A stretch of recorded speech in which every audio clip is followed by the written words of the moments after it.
The morning was perfect. Clear skies, cool air, the kind of September day that makes you forget what wilderness actually means. I had parked my truck at the trailhead just after 6, shouldered my pack, and started walking into the backcountry of northwestern Montana. 3 miles in, I planned to fish a stretch of river that a ranger had quietly mentioned to me the previous summer. Remote, rarely visited, the kind of place where the cutthroat trout hold in the deep pools and you can stand in moving water for hours without seeing another human being. If you have ever been to that part of the world, you already know what I am about to tell you. That country does not belong to us.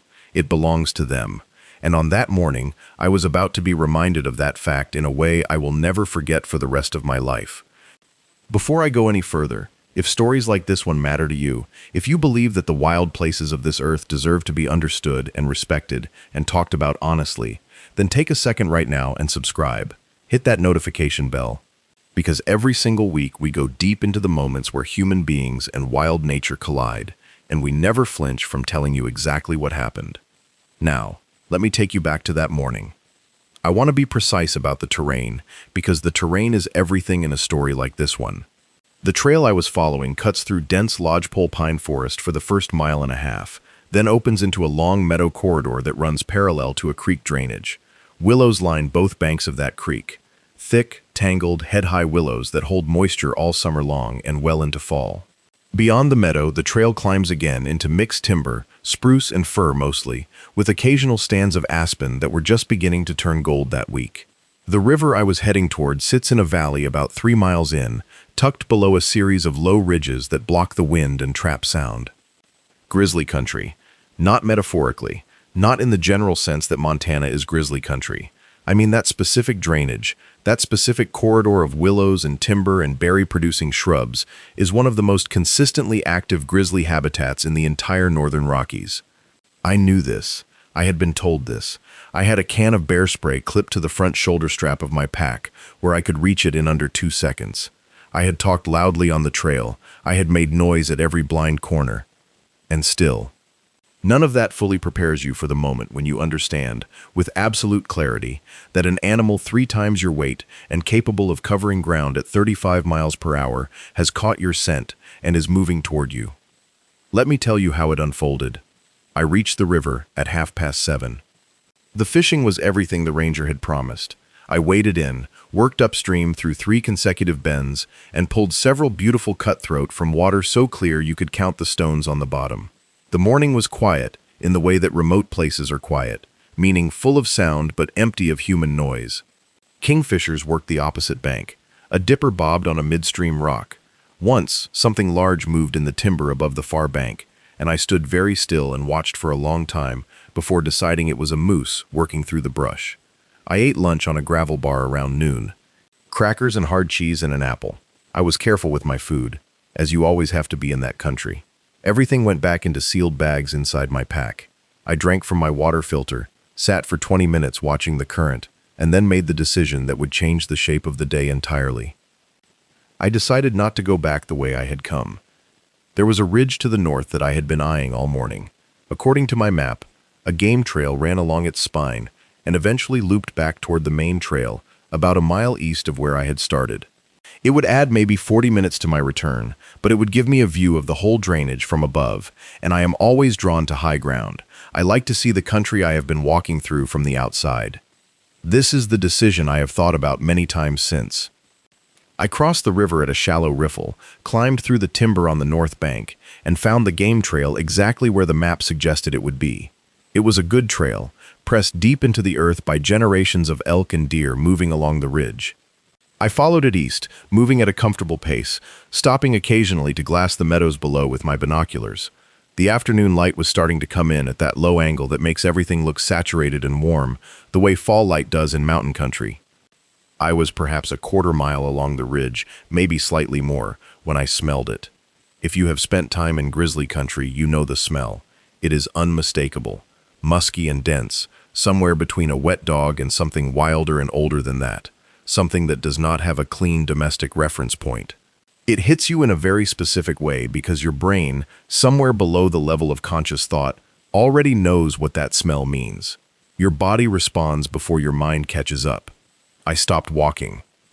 I stood completely still and I turned my face into the light breeze that was moving up the ridge from the valley below, trying to understand where the smell was coming from and how fresh it was.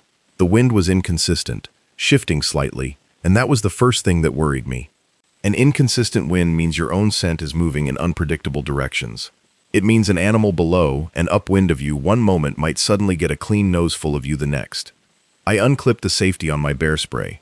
I did not draw it yet, but I released the clip and confirmed with my fingers that it was there and ready. Then I heard the sound. It is difficult to describe accurately because it was not a dramatic sound. It was not a roar. It was not a crash through timber.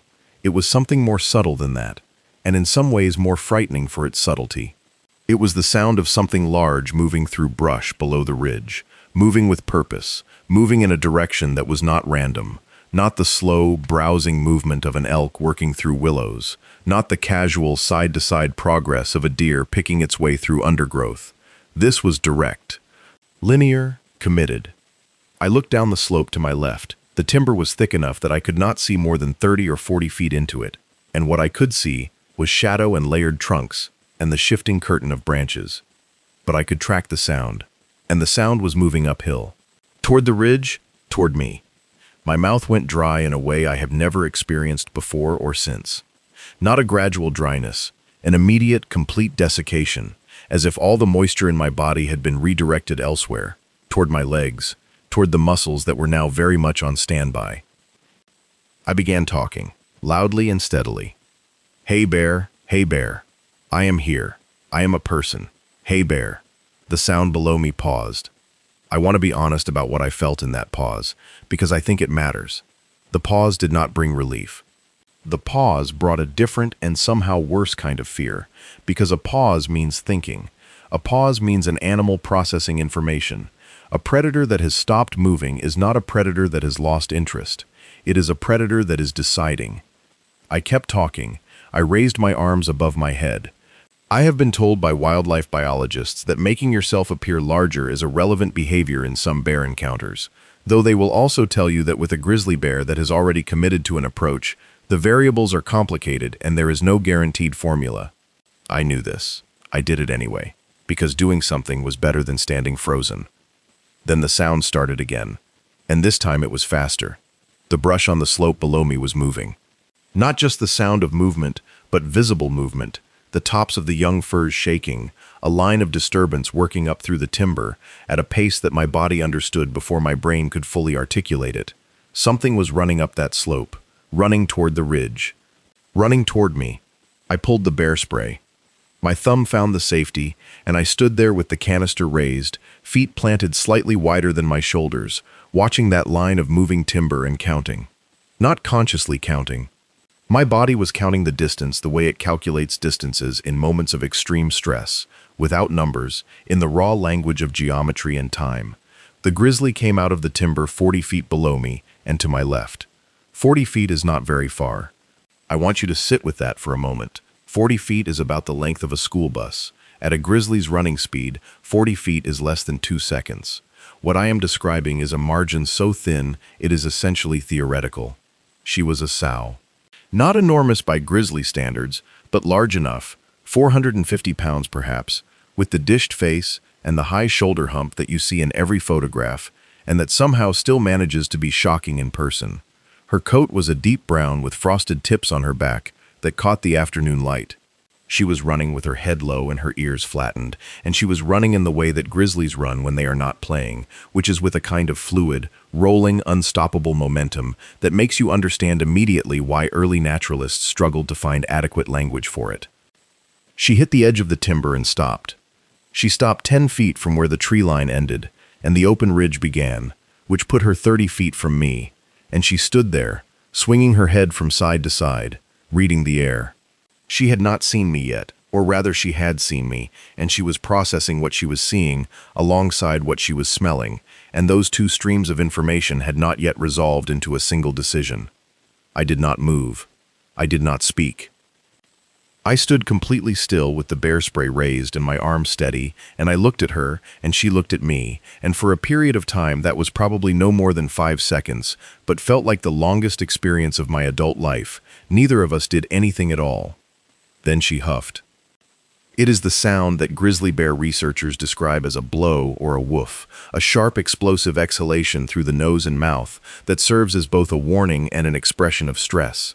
She huffed twice, rocked forward slightly onto her front legs, and then swung her head hard to the right, looking back down the slope she had come from.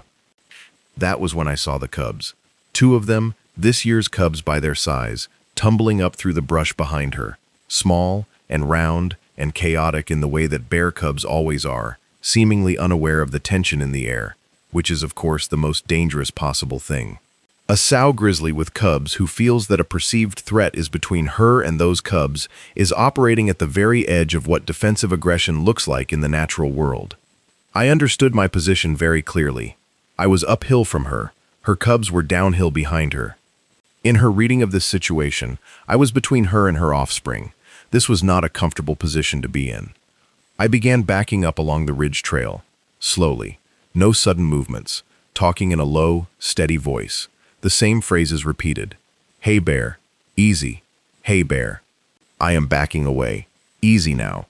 She watched me.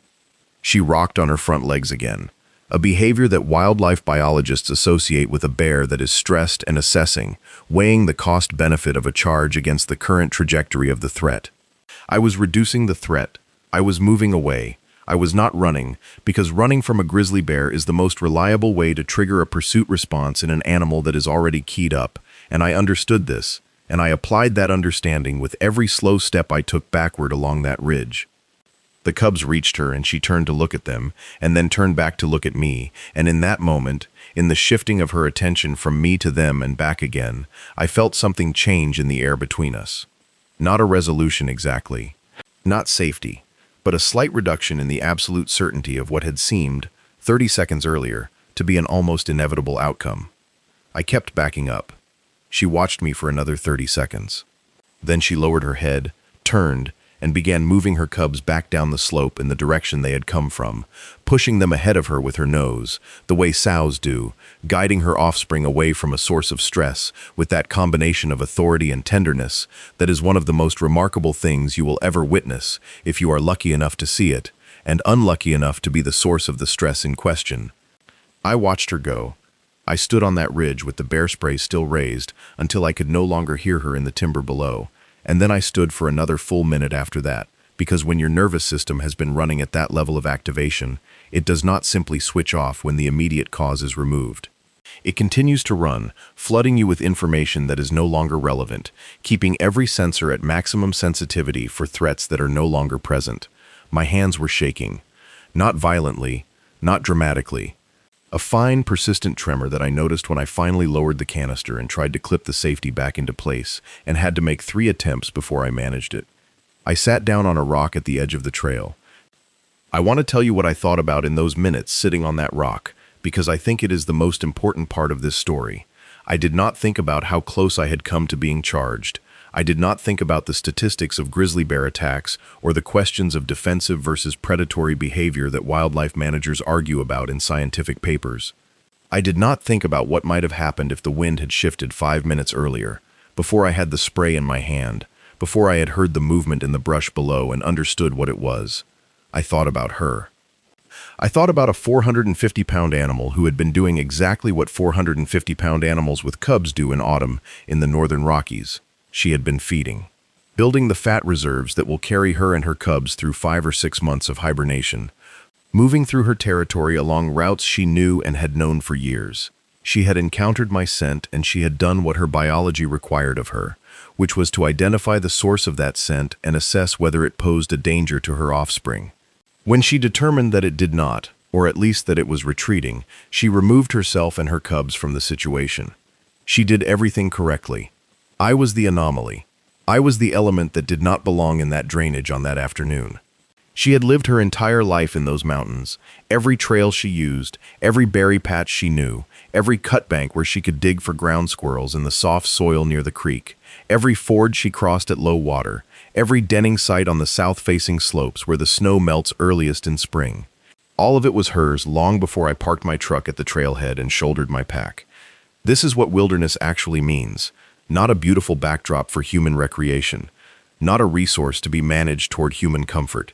A place where other lives are being lived at full intensity, where other agendas are in operation, where the web of relationships between predator and prey, and habitat and season is so complex and so finely calibrated that every element depends on every other element in ways we are only beginning to understand. The grizzly bear is a keystone species in ways that go far beyond the obvious. Where grizzlies move and dig and feed and defecate, the landscape changes. They excavate entire hillsides searching for ground squirrels and pocket gophers, aerating soil, mixing nutrients, creating the conditions for plant communities to establish themselves.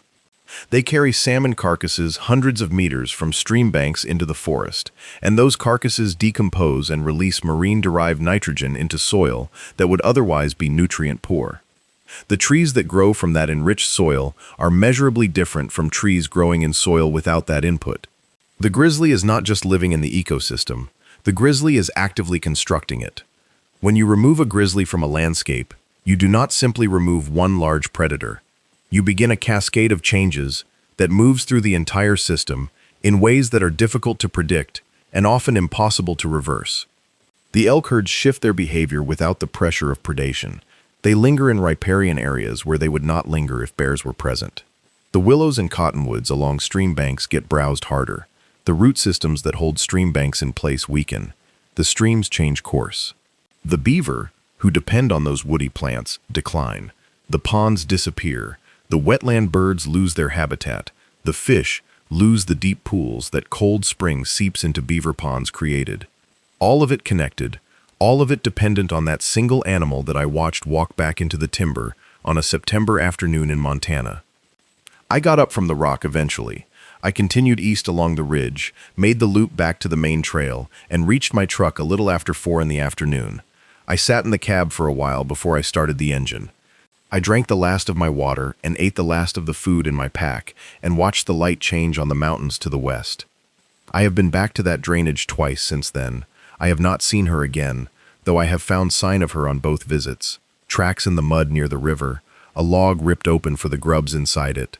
A cluster of berry bushes stripped clean in the heavy, purposeful way that a bear strips them, not the delicate selective feeding of birds or smaller mammals, but a wholesale harvest, leaves and stems and all. The work of an animal that needs 10,000 to 20,000 calories a day in the weeks before denning. Each time I find that sign, I feel something that I am not sure I can name precisely. Gratitude, partly. Humility, certainly. A kind of relief that she is still there, still working that drainage, still raising her cubs on its slopes and filling her days with the ancient, necessary business of being a grizzly bear in a world that increasingly offers her less and less room to do so. The range of the grizzly bear in North America has contracted by more than 95% since European settlement began. They once roamed from the Arctic coast to central Mexico, from the Pacific shore to the Great Plains. They shaped ecosystems across an enormous portion of a continent for tens of thousands of years. Now they persist in scattered island populations in the northern Rockies, in the Yellowstone ecosystem, in a handful of places in Canada and Alaska, where the land is still wild enough and remote enough, and the political will to protect it has held, at least for now. In the lower 48 states of America, there are roughly 1,700 grizzly bears, 1,700 animals in a country of 330 million people. The mathematics of that coexistence are precarious, in ways that should occupy us far more than they do. Every road pushed into roadless habitat fragments movement corridors and isolates populations. Every subdivision at the wildland-urban interface creates conflict between bears searching for food and people protecting chickens and beehives and orchards, and the garbage cans they forgot to secure the night before. Every year, a certain number of bears die in those conflicts, removed by wildlife managers when they have been conditioned to human food sources and can no longer be trusted to stay out of human spaces. Every death matters when the total population is 1,700. The researchers who study these bears know each individual animal the way a physician knows a long-term patient. They know her territory and her denning history, and the number of cubs she has raised and the years when she failed to reproduce because the huckleberry crop was poor, and she went into winter without sufficient fat reserves. They give her a number, a research identifier, though some of the biologists who spend years watching the same animal develop a private name that never appears in the published papers. They track her movements via GPS collar, and they collect her hair from barbed wire sampling stations, and they read her history and the isotope signatures of that hair, the way a geologist reads history in rock strata. And when she dies, which happens because even a protected grizzly bear lives at the margin of 100 different risks, they note it in the database with a date and a cause and the precise geographic coordinates of where she was found, and then they move on to the next animal, because there is always more work to do, and the population is small enough that losing one animal of reproductive age is a data point with real demographic consequences. This is what conservation looks like up close.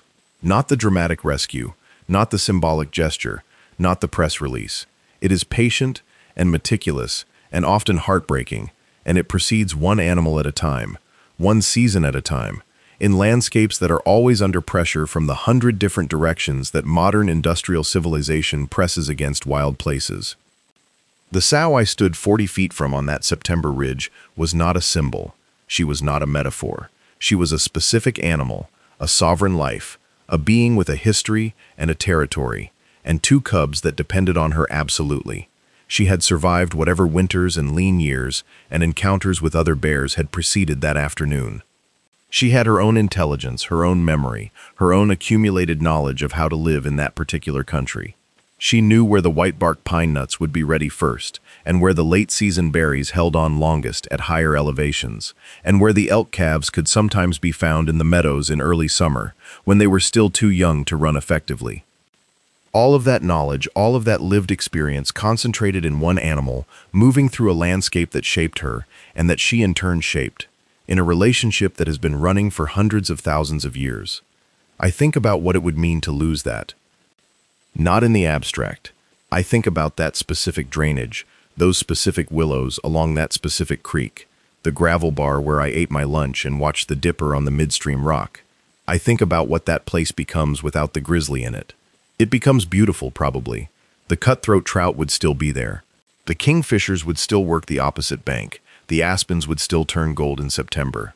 But something would be missing from the architecture of the place, something structural, the way a building can look intact from a distance after the load-bearing walls have been removed, right up until the moment it cannot hold itself up any longer.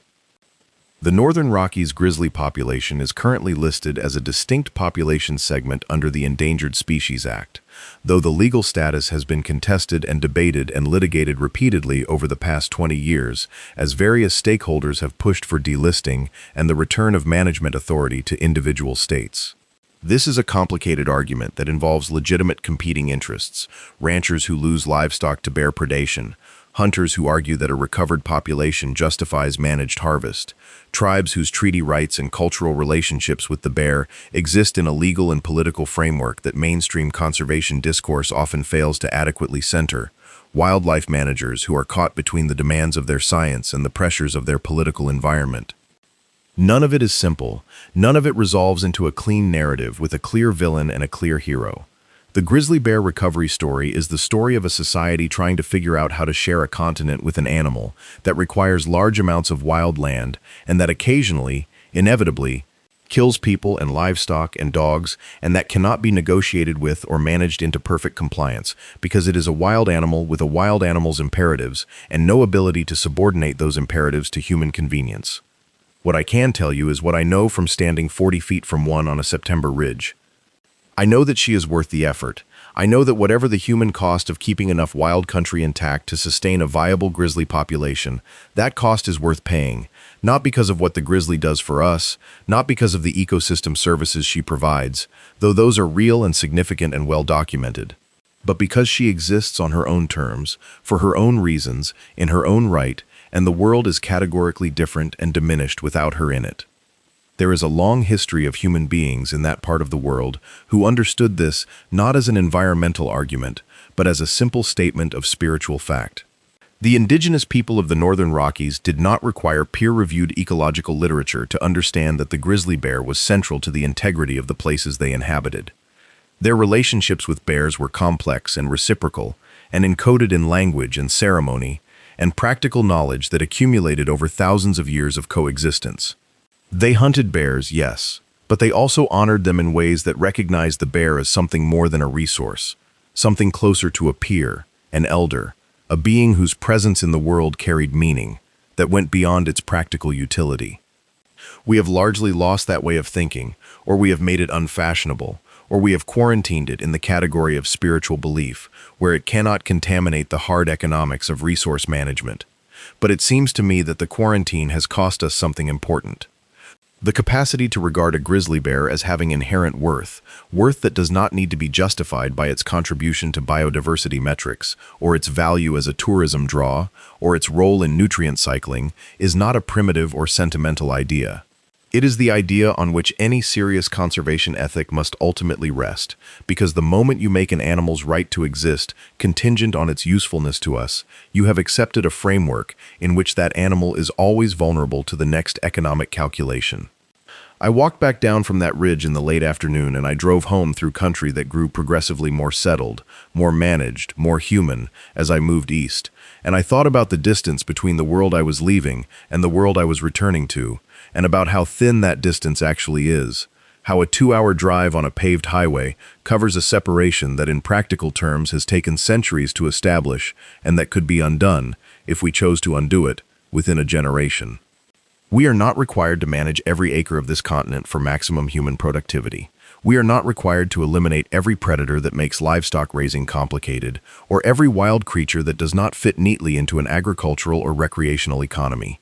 We have made those choices in the past, and we are still paying the ecological debt they generated, and we can make different choices going forward if we can find the political and cultural will to do so. The grizzly bears of the northern Rockies are, against significant odds, still there. Not because nature is resilient in some automatic, self-correcting way, but because specific people made specific decisions to protect specific places at specific moments when those places and those bears could still be saved. Wildlife biologists who spent their careers on those slopes and in those drainages, understanding those animals well enough to advocate effectively for their protection. Lawyers who filed and refiled cases in federal courts when recovery plans were inadequate or legal protections were rolled back. Landowners who accepted easements or changed grazing practices or tolerated losses that another kind of accounting would not have accepted. Tribes who asserted rights and knowledge and relationships that enriched the science and broadened the political coalition in ways that made outcomes possible that would not otherwise have been achievable. All of that human effort, concentrated and sustained over decades, for 1,700 animals. It is worth it. The afternoon I spent on that ridge, the 5 seconds of absolute silence while a grizzly sow stood 30 feet away and decided what to do next, the sound of her moving her cubs back down through the timber, the smell of the place, the way the light fell on the aspens on the slope above me, the cold clarity of the air, the dipper on the midstream rock that morning, the cutthroat trout holding in the deep pool at the second bend.